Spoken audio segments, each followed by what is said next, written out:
오늘 본문에서 사도 바울은 이제 믿음의 아들 디모데에게 마지막 권면을 전하고 있습니다. 디모데전서는 바울이 순교를 앞둔 시기에 기록한 이제 목회 서신입니다. 그래서 마치 인생의 마지막 순간에 가장 사랑하는 아들에게 유언을 남기듯이 이제 사도 바울은 디모데에게 가장 중요한 신앙의 원리를 이제 말해주고 있습니다. 그 첫 마디가 뭡니까? 오직 너 하나님의 사람아. 이거는 바울이 디모데를 부르는 호칭이기도 하지만 오늘날 우리가 바로 하나님의 사람아라고 부르는 그런 호칭이기도 합니다. 정말 특별한 호칭 아닙니까? 바울은 디모데를 단순하게 너 목회자야, 목사야 라고 부르지 않고 하나님의 사람이라고 불렀습니다. 이 호칭은 구약에서는 모세나 사무엘 그리고 엘리야와 같은 아주 위대한 믿음의 인물들에게 사용되었던 표현입니다. 그런데 사도 바울은 이 표현을 바로 자기의 아들과 같은 디모데에게 사용합니다. 그리고 이 말씀은 오늘 우리들에게도 동일하게 주어지는 말씀입니다. 세상은 우리를 정말 다양한 이름으로 부릅니다. 직장인, 혹은 학생, 혹은 부모, 혹은 사업가, 혹은 은퇴자, 뭐 이런 이제 호칭으로 이렇게 부르게 되죠. 그러나 하나님께서는 우리를 향해서 이런저런 호칭은 다 빼고 오직 너 하나님의 사람아 라고 그렇게 말씀하시면서 뭐라고 말씀을 하시느냐 하면 믿음의 선한 싸움을 싸우라 라고 명령을 하고 있습니다. 그렇다면 하나님의 사람들이 싸워야 할 그 선한 싸움은 어떤 싸움일까? 이제 11절에서 바울은 먼저 피해야 할 것과 추구해야 할 것을 말씀을 해주고 있습니다.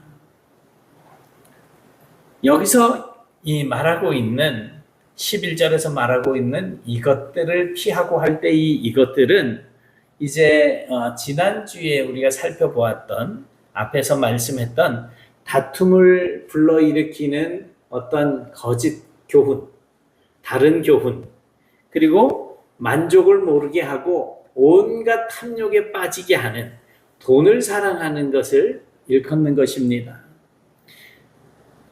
여러분, 신앙생활을 한다고 할 때에 이 신앙생활은 단순히 우리가 어떤 선한 것, 좋은 것만을 추구하는 것이 아니고요. 오늘 말씀에 의하면 이제 죄를 피하는 것, 첫째는 죄를 피하는 것, 그리고 두 번째는 의를 따르는 것. 이것이 동시에 이루어져야지 된다라고 말씀을 하고 있는 거예요. 그러니까 죄는 피하고 의를 취하라는 거예요. 이것을 사도 바울은 믿음의 선한 싸움을 싸우라 라고 이렇게 말씀을 하고 있는 것입니다. 여기서 싸우라라고 하는 것은 이제 경기장에서 선수들이 목숨을 걸고 경쟁을 하는 그런 모습을 나타내는 표현입니다. 뭐 예전에는 원형 경기장에 이 투사들끼리 나와가지고 막 무기를 가지고 이제 영화 같은 거 보면 그렇잖아요. 방패하고 칼 같은 거 이렇게 집어주고 둘이 싸움을 붙여요. 이기면 나오는 거고 지면 거기서 죽는 거예요. 그러니까 여기서는 어쨌든 간에 목숨을 걸고 싸우는, 경쟁을 하는 그런 모습을 나타내는 표현인데 사도 바울은 그 싸우라라고 하는 이 단어를 이 본문에다가 그대로 이제 사용하고 있는 거죠. 쉽게 말하면 신앙생활은 그냥 경기장 바깥에서 구경만 하고 있는 것이 아니라 참여하는 거라는 거예요. 전투에 참여하는 것이라는 거예요. 뭐 이번에 우리나라 선수들이 체코 선수들하고 축구를 해가지고 2대1로 이겼잖아요. 얼마나 난리가 났습니까? 멕시코 사람들은 우리나라 사람들 막 응원을 해주고 뭐 거기가 대한민국인지 멕시코인지도 모를 만큼 그렇게 뭐 엄청난 응원을 했던 것 같은데 제가 직접 본 적이 보지를 않아가지고 잘 모르겠어요. 어쨌든 간에 그 현장으로 들어가서 축구를 하는 선수들이 있고 바깥에서 응원하는 선수들이 있잖아요. 그런데 싸운다라고 하는 이 표현을 쓰는 것은 경기장 안으로 들어가라는 거죠. 많은 사람들이 신앙생활을 너무 편안하게 생각을 합니다. 교회만 다니면 되는 것쯤으로 그렇게 안일하게 생각을 하고 있는 거예요. 그러나 오늘 말씀을 보니까 우리가 걸어가야 할 믿음의 길을 싸움의 길이라고, 그렇게 싸움이라고 말을 하고 있습니다. 왜 싸움이라고 표현을 했을까요? 우리 안에는 죄성이 있어요. 죄를 향하여서. 그래서 우리의 자유의지는 항상 죄에 대한 자유의지밖에 없어요. 선을 선택할 수 있는 능력이 우리에게 없고, 우리가 선을 선택할 수 있는 능력은 오직 성령님의 인도하심에 순종할 때 가능해질 수가 있어요. 그런데 우리 안에 있는 죄성이 있기 때문에 우리 안에 이 죄성이 이제 제일 많이 짓는 죄가 어떤 죄가 있을까요? 무슨 죄를 제일 많이 짓는 것 같아요? 게으름. 안 게으르신 분들은 잘 모르겠죠. 그러면 또 어떤 또 죄가 있어요? 교만, 또 분노, 음란한 생각, 세상의 어떤 나를 향해서 계속 접근해오는 유혹들, 그런 마귀의 공격들을 우리가 대적해서 싸워야지 된다는 거예요. 특별히 오늘날은 눈에 보이지 않는 영적 전쟁이 점점 더 치밀해지고 있는 것 같습니다.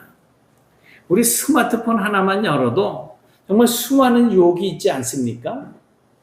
세상은 끊임없이 우리에게 속삭이고 있습니다. 편하게 살아. 즐기며 사는 것이 최고라니까. 뭘 그렇게 그냥 골치 아프게 복잡하게 그렇게 생각해. 그러지 마. 돈만 있으면 행복할 수 있어. 그러니까 너는 그냥 돈을 따라가. 이런 이야기들이 우리의 마음을 자꾸 긁어가는 거예요. 그런데 하나님께서는 뭐라고 말씀을 하십니까? 거룩하게 살아야 된다. 십자가를 져라. 너의 십자가를 너가 져라. 하나님을 너의 삶의 가장 우선순위에다가 두어라. 그러니 하나님의 말씀을 따르자면 세상에서 우리에게 들려오는 그런 소리와는 대립이 돼야지 되는 거예요. 그래서 싸워야지 되는 거예요. 그러니 신앙생활은 싸움입니다. 영적인 싸움인 거예요. 하지만 이 싸움은 세상의 전쟁과는 다르죠. 이스라엘 또 미국이 이란을 그냥 이란과 이렇게 싸우는 거, 이란이 또 그 주변 나라에 막 미사일을 하고 호르무즈 해협을 이렇게 장악을 하고 요즘 정신이 없어요. 뭔 내용인지도 잘 모르겠어요. 그리고 러시아가 우크라이나하고 지금 몇 년째 전쟁을 벌이고 있잖아요. 근데 그 전쟁 무기가 왔다 갔다 한 그 장소는 다 어떻게 됩니까? 파괴가 됩니다. 그런데 믿음의 선한 싸움은 파괴를 시키는 것이 아니고 살리는 거예요. 세상의 전쟁은 죽음을 가져오지만 믿음의 선한 싸움은 영생을 가져옵니다. 그래서 바울은 영생을 취하라 라고 말하고 있는 것입니다. 이 말은 하나님께서 주시는 영생을 나의 것으로 굳게 붙들라는 거예요. 그리고 하나님께서 주신 영생의 약속을 끝까지 붙들라는 것입니다. 주님께서 다시 오시는 그날까지 포기하지 않는 것, 그것이 영생을 취하는 거예요. 그러니 여러분, 신앙생활이 힘든 것은 당연한 겁니다. 정말 쉬울 수가 없어요. 왜냐하면 늘 죄악과 싸우는 일이기 때문에 그렇습니다. 그러니 이 죄와 싸워서 쓰러질 때도 있을 거예요. 낙심도 되고 그냥 죄를 짓는 삶을 살 수도 있어요. 그런데 낙심하지 마십시오. 왜냐하면 우리가 끝까지 하나님을 붙들고 있으면 하나님께서는 우리에게 반드시 승리를 주실 것이기 때문에 그렇습니다. 자, 이제 17절에서 바울은 특별히 부한 자들에게 정함이 없는 재물에 소망을 두지 말라라고 이렇게 말을 합니다. 이거는 이제 아까 우리를 공격하는 그런 것들 이제 제가 몇 자 적어놨던 거였었어요. 여기서 정함이 없다라고 하는 말은 불확실하다라고 하는 뜻입니다.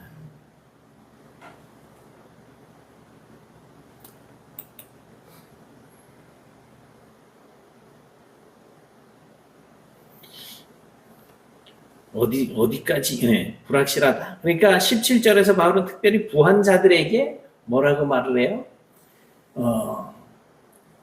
네가 이 세대에서 부한 자들을 명하여, 지금 이제 디모데에게 말하는 거죠. 마음을 높이지 말고 정함이 없는 재물에 소망을 두지 말고 오직 우리에게 모든 것을 후히 주사 누리게 하시는 하나님께 그 마음을 두라는 거예요. 그렇게 권면을 하고 있는 거예요. 이 정함이 없다라고 하는 것은 불확실하다라고 하는 뜻이죠. 돈은 우리에게 많은 것을 줄 수 있습니다. 편리함을 주고 안정감도 주고 많은 것을 줄 수 있습니다. 그러나 그것이 영원한 것은 아니라는 거죠. 건강도 잃을 수 있고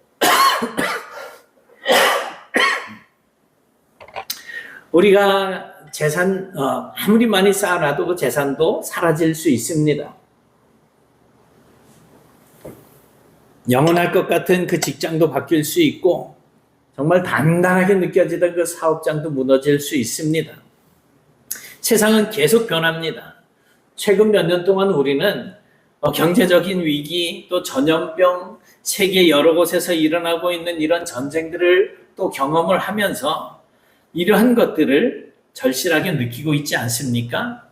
어제까지 안전하다라고 생각했던 것들이 오늘은 무너질 수 있다는 것입니다.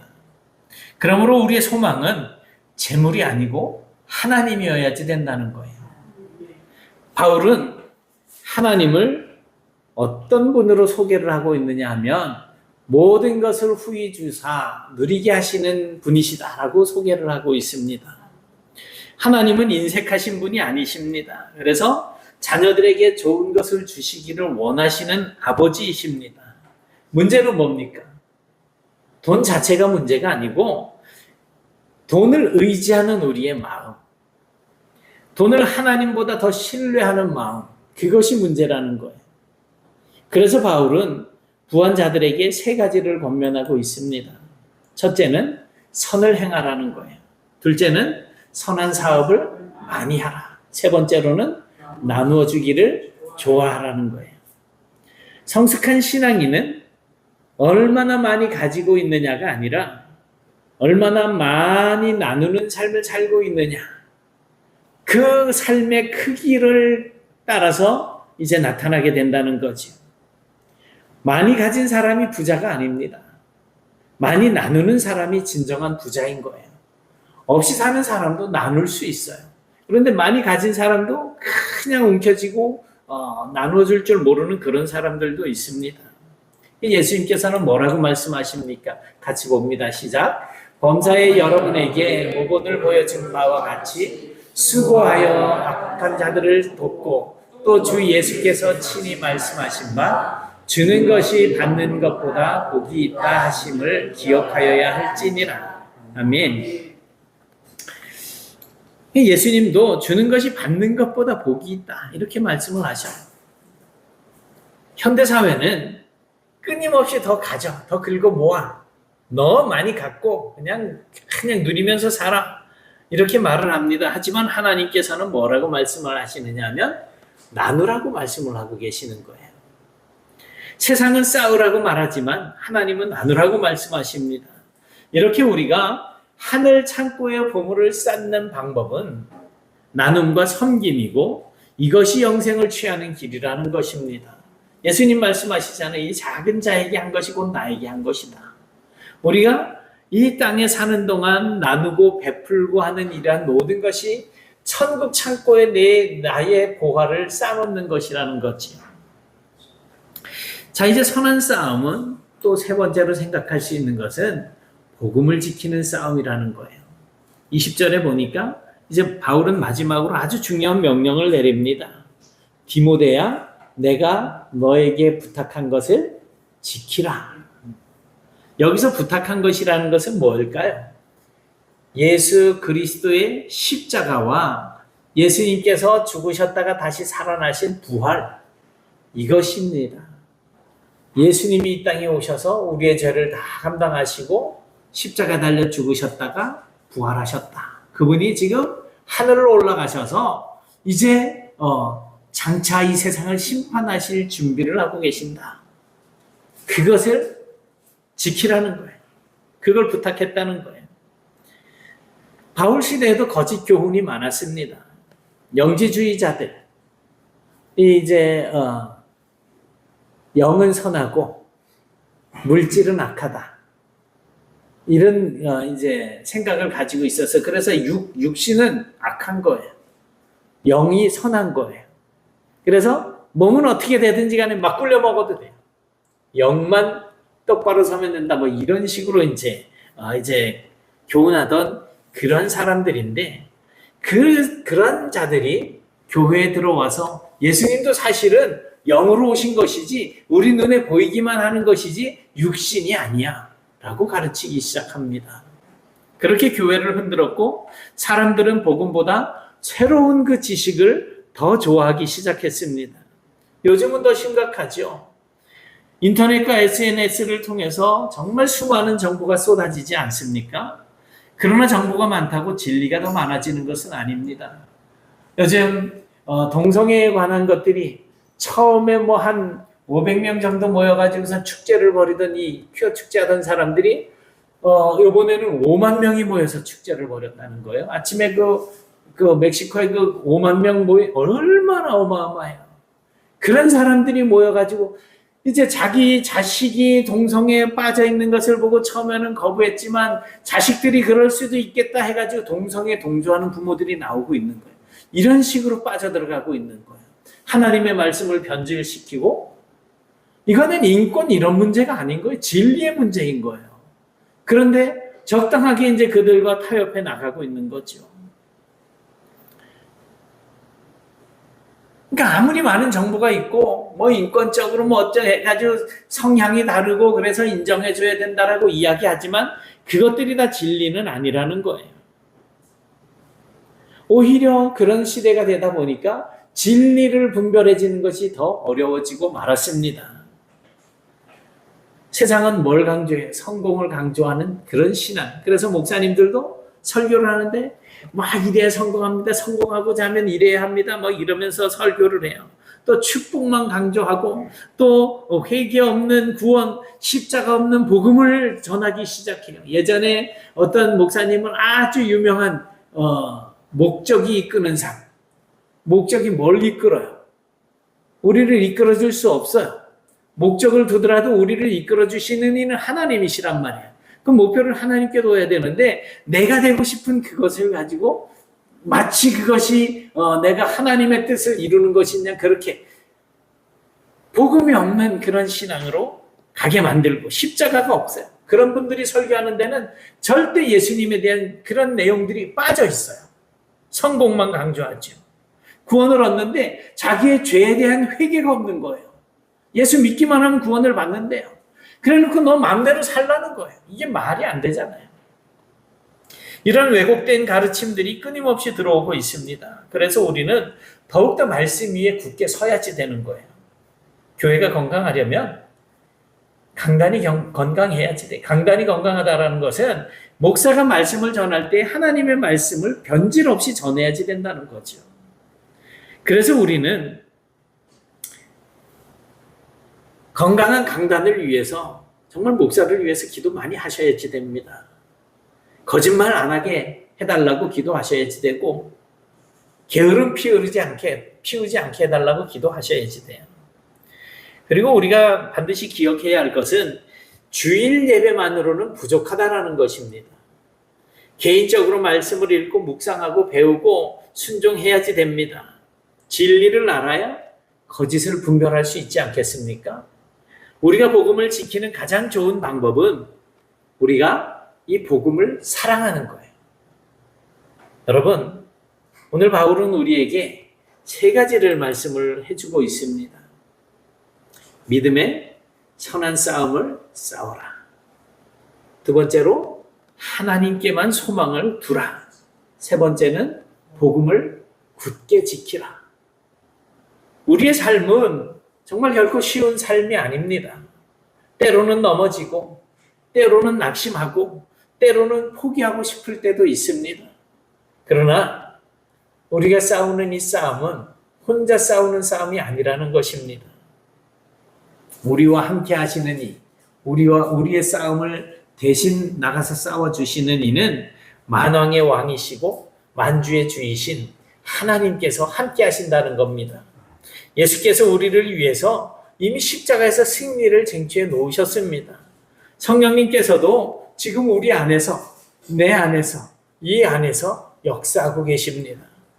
그러므로 끝까지 믿음의 선한 싸움을 싸우는 그런 성도가 되시길 바랍니다. 그래서 장차 주님이 다시 오시는 그날에 착하고 충성된 종이라고 하는 칭찬을 받고 또 영원한 생명의 면류관을 받아 누리는 그런 우리 좋은 성도가 되실 수 있기를 주님의 이름으로 축원합니다. 아멘. 사랑의 하나님 감사합니다. 주님께서 저희들에게 은혜를 주시고 이렇게 디모데에게 주신 말씀을 통해서 우리를 하나님의 사람으로 불러주심에 감사를 드립니다. 세상의 유혹과 죄악이 가득한 가운데서도 끝까지 믿음의 선한 싸움을 싸울 수 있도록 저희들을 붙잡아 인도해 주옵소서. 눈에 보이는 재물과 세상의 성공의 마음을 빼앗기지 않게 하시고